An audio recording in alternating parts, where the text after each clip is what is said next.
All right, welcome to The Explainer. Today we are diving headfirst into a really cool piece of further calculus.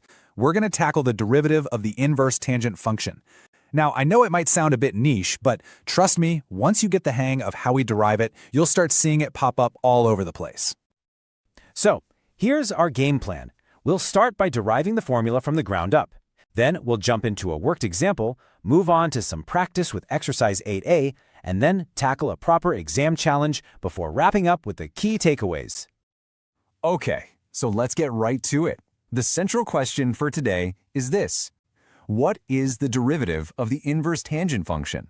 You know, if you've got the function y equals tan to the minus 1 of x, what's its derivative? What do we get when we differentiate that? And boom, there it is. The answer is 1 over 1 plus x squared. It's actually pretty clean and elegant, right? But the real question is, how on earth do we get that? Let's find out. All right, section 1, deriving the formula. Let's see how this thing is built. Okay, so we're starting with our function y equals the inverse tangent of x. Now the problem is we don't really have a rule to just differentiate this directly. So what's the trick? We rearrange it. If we take the tangent to both sides, look what happens. On the left, we get tan of y. And on the right, the tan and the inverse tan just cancel each other out, leaving us with a nice, simple x. Much better. Now comes the fun part. We're going to use a really powerful tool called implicit differentiation. We're going to differentiate both sides with respect to x. The right side is super easy, right? The derivative of x is just 1. The left side, though, needs a bit more care. We have to use the chain rule here.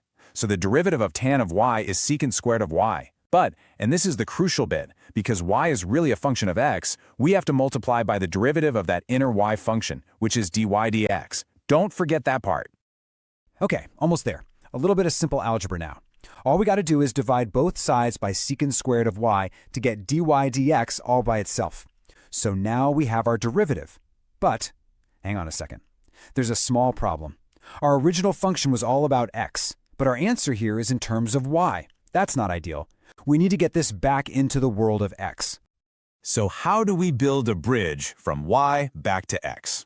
Well, we turn to our trusty toolbox of trig identities. And the one we need is this famous Pythagorean identity. Secant squared of y is the same thing as 1 plus tangent squared of y. This little identity, this is the absolute key that unlocks everything. Okay, let's put all the pieces together. First, we swap out that secant squared y in the denominator for 1 plus tan squared y. And now for the final beautiful step. Remember way back at the beginning we said that tan of y equals x? Well, if that's true, then tan times squared of y must equal x times squared. So we make that final substitution and there it is. We did it. We've derived the formula dy dx equals 1 over 1 plus x squared. And that right there, that's our key formula. That's the rule we're going to be using for the rest of this explainer. So let's go put it to work. Okay, next up, a worked example. Let's get our hands dirty and actually use this thing.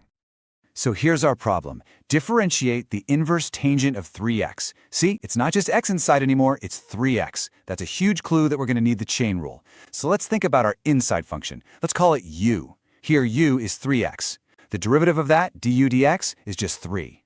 Now our formula gets a little twist with the chain rule. It becomes the derivative of the inside divided by 1 plus the inside squared.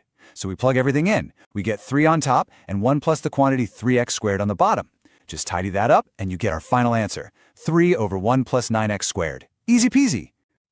All right, time for some practice with exercise 8a. Let's start building that fluency because this is where it gets interesting. First challenge. Let's tackle the product rule. We need to differentiate y equals x multiplied by the inverse tangent of x. We've got two functions multiplied together. So what do? Well, we use the product rule, of course. It's perfect for keeping things organized. Let's call our first function u, x. Its derivative is just 1. Our second function, v, is tan inverse x. And hey, we know its derivative now. It's 1 over 1 plus x squared. All we have to do is plug these bits into the product rule formula. You know, u prime v plus u v prime, and out pops our answer. The inverse tangent of x plus x over 1 plus x squared. Okay, next up, the quotient rule. This time we're differentiating the inverse tangent of 2x, all divided by x. This one's going to be a little bit trickier, so we need to be careful with the algebra. So let's break it down using the quotient rule. Our top function, u, is the inverse tangent of 2x. Now, its derivative needs the chain rule again, which gives us 2 over 1 plus 4x squared. Our bottom function, v, is just x, so its derivative is a nice simple 1. Now we just have to very carefully plug all 4 of those pieces into the quotient rule formula. Yeah, the final answer looks a bit messy, I'll grant you that, but that's our derivative. And now for the main event, the exam challenge. This is where we see why all this stuff actually matters, how it connects calculus to actual geometry. So here's the question. We have to show that the tangent to our curve at x equals -1 is perpendicular to the normal at x equals 1. Okay, so this is a proof. We've got 2 different lines at 2 different points. And what's the key to proving lines are perpendicular? Right! We need to show that when you multiply their gradients, you get -1.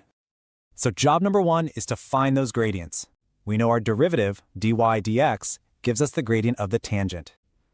So for the first line at x equals -1, we plug that in.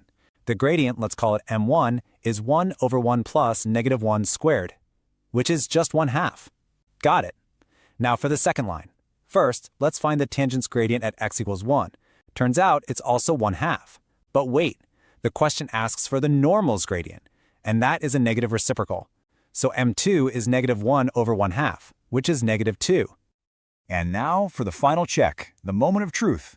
Let's multiply our 2 gradients together. We have m1 times m2, which is 1/2 times -2, and that equals -1. And because the product is -1, we have officially proven it. Those lines are perpendicular. Job done. So, we've come a long way. We derived it, we practiced it, we even used it in a big proof. Let's quickly recap the most important things you need to take away. Okay, here are your key takeaways. Number 1, the core formula itself. You gotta know it, 1 over 1 plus x squared. Number 2, the derivation is super important. It uses implicit differentiation and that key trig identity. Understanding how it works makes it stick. 3, this thing doesn't live in a vacuum. It plays nicely with the chain, product, and quotient rules. And finally, the whole point of this is its application, using it to find things like gradients of tangents and normals.